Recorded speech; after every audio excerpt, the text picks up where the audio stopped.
Next up is Mr. Rogers.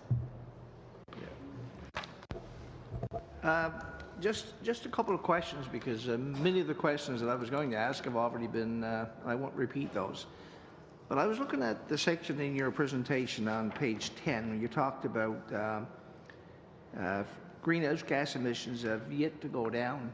I was surprised to hear that, because when we visited the West just a couple of weeks ago, and heard from many groups in Alberta and from the Globe Forum about things that are going on, innovative things to control greenhouse gas emissions, carbon capture, and all that stuff. Surprising that there hasn't been some reduction. And when I look at the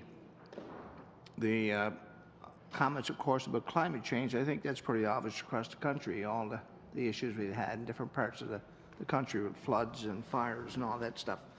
So you're saying meeting the 2030 target will require significant effort and actions on top of what is currently planned or in place. So I'm left wondering, what specific actions would you recommend or suggest to the federal government? Is it more financial resources, more human resources, legislative action? What's required to accomplish that objective? Again, my role is to be an auditor, which is to audit against what the federal government says it's going to do. So it's not my role to provide you with advice on what the federal government should do on this issue. What I can say is, as an auditor, we look to the Pan-Canadian framework, and we expect when we audit that framework that we will see implementation plans that are clear, with clear accountabilities and clear allocation of resources to be able to implement that plan.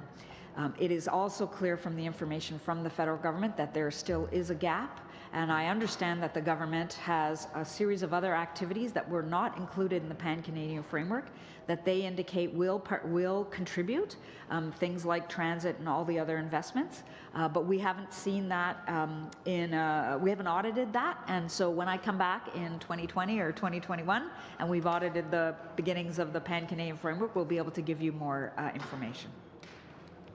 Thank you very much for that. I'm just happy to see that you mentioned my own province as well on a couple of occasions, and we're happy to see that some things are happening, of course, that will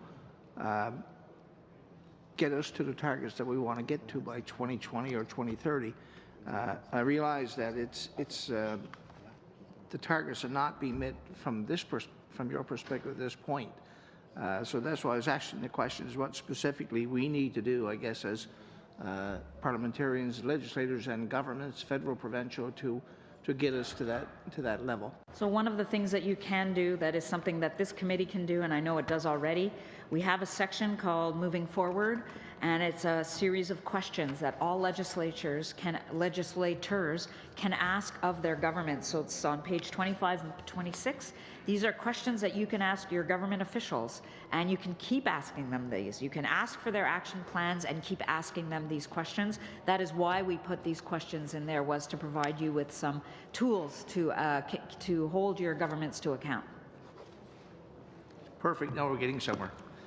Thank you very much for that, Madam Speaker. I've concluded my remarks.